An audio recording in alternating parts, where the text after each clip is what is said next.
Buffin is with us, and his book is The Book of Azrael. And James, thanks so much for coming on. And, you and I talked off the air, and it was interesting where our conversation went and some of the great takeaways from your book. But first of all, what led you to writing this? 30 years of wanting to be a game designer, and I got really depressed during the lockdown. So I put all my anger and sadness into a book. So did that lift you up by actually doing it and having it, producing it and having it? It was a therapy thing. My therapist said you should start writing, and I was like, okay. So during that, I started writing, and it turned in from just a project of getting out emotions and kind of healing from things in my life to a full-blown book series. Wow. I would say that's was pretty successful, that session that you had. Yeah, I would say so too. It was it's helped a lot. It's been very therapeutic. Yeah, there you go. So when you actually put pen to paper, so to speak, and decided that you were going to sit down and you wrote this, how'd you do it? Did you create an outline? Did you think of all these characters? Did you think about how am I going to make this work and have good versus evil? How'd you come up with that? That's the weirdest part. It kind of just started out as I had an idea of a guy standing in a somewhat forest next to a marble-ish type monastery that he fixed up. He's splitting wood, and I didn't know what to do from there. I was just like, okay, now what? So I just started adding in the scenery and what was going on, and then for some reason, every time I needed something that needed to be, I guess, story involved, action or part of the story or some kind of event, it just came to me for a while. So the first 16 chapters, I wrote it from the seat of my pants. Then my sister taught me how to outline, and the chapters got longer and got better and got more involved. And then the book went from being a seven series of books to 14 to 20 now, because the story's so big and I got so many different characters. It kind of just grew on its own.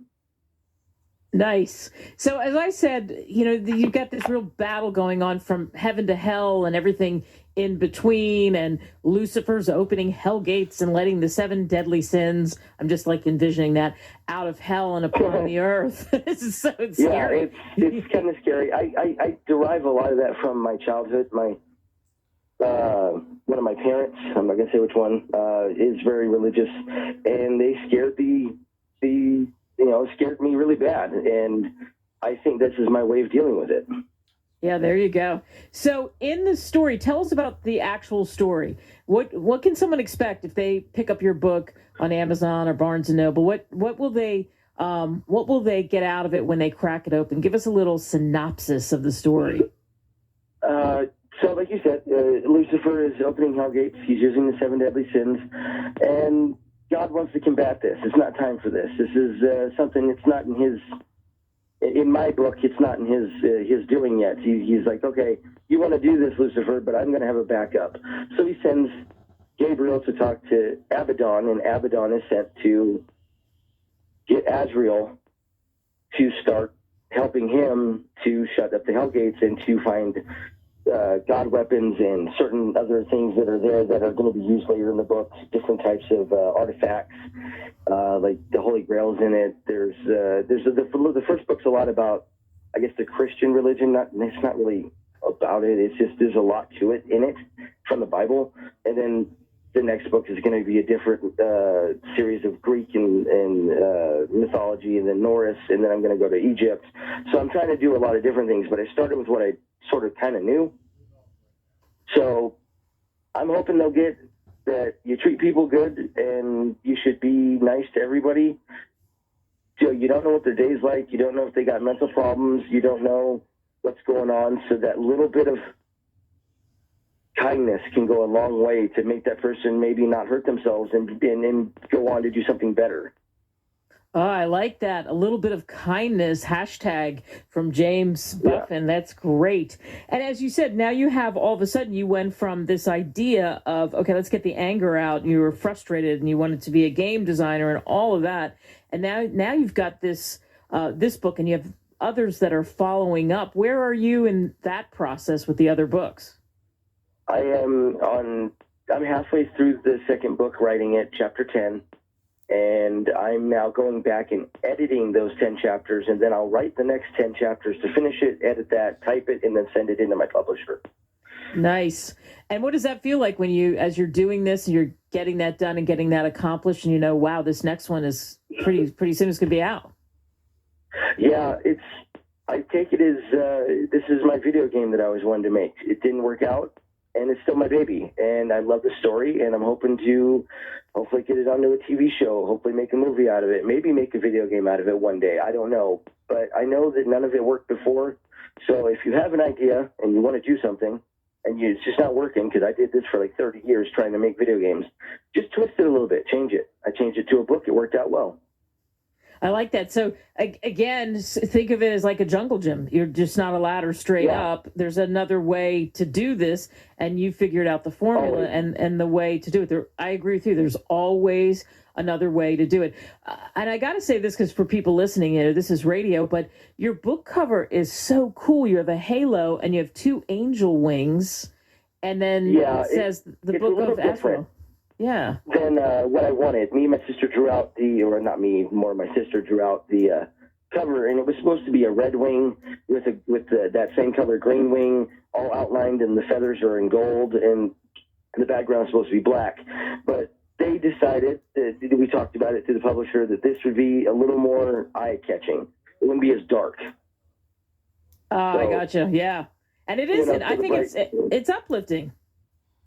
I like it. It kind of does give the book a false pretense. You look at it going, oh, this will be really nice and sweet, and this will be really good. It does have that. Don't get me wrong. There's great messages, and there's a lot of great bonding and family. Like my mom's in it because I never got to see her, so I put her in the book, me and my sister in the book in the background. I've got a couple characters that are buddies of mine that I've kind of thrown their quirks and stuff into the character to make the character, because I like the way they are and who they are. So I use a lot of things around me, mostly family, or really good friends that are like family. Well, we know that you're obviously close to your sister. What did she think as she was helping you, and then this all came together? At first, I could say, and I will say even me, we were both kind of like, you're going to write a book, huh? It was like, yeah, I'm actually kind of like illiterate. I was a special ed my whole life. I don't really do well with writing and spelling and grammar. Well, now that we have 30 years later, we have Google and all this other stuff. I can use things to my advantage. So if you think you can't do it, you can. There's ways around it. Just you got to find another path. So that was my biggest stepping stone, was how am I going to do this when I don't really read, I don't write, and I'm really bad at it? I learned and taught myself pretty much what to do, and used Google to find words and different words of the same word that use like poppers instead of using like a derelict. It's the same thing. It's just you don't hear it as much. Yeah, and I like how you say, listen, I wasn't good at that, but now we're in a different era and you found a way around it. So it goes back to that whole idea of just because you thought you were going down one path, there's another way to turn that around and make that something else.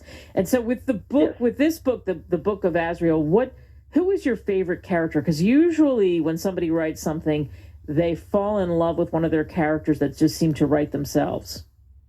And that's the coolest part about this book. I've gone through every emotion you can imagine. I've cried, I've laughed, I've gotten mad. And the one thing I thought I was going to hate to write was the chapter of the Sisters of the Underworld. 7 Sisters of the Underworld. I thought I was going to hate it. I didn't think I was going to like it. I didn't know what to write. And that's my favorite chapter. And my favorite character in that chapter is Lilith.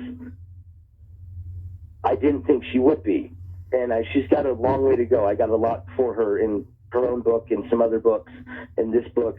But she kind of reminds me of me as a kid. Kind of in the book, Lucifer kind of scolds her because she did something bad, and so now you got to pay me back, and you're also going to get punished for it because I'm Lucifer. That's what I do. And you get this sense of she's weak, but you see her grow, and she's not weak. She's really powerful, and she's learning that it doesn't matter what people tell you. It doesn't matter how people treat you. If you know it and you can see it, it's there. You got it. Just use it. Yeah, perfect place to end this. If you got it, just use it. I can see why you really like that character. So, James Buffin, The Book of Azrael, you can get it, like I mentioned before, Amazon, Barnes & Noble, any place where great books are sold. You can get it Kindle, paperback, either way. And good luck with that continued writing, and thanks so much for coming on. You're welcome. Thank you so much for the time. I appreciate it. And thanks to everyone for listening to this version of the show. Make it count, everybody.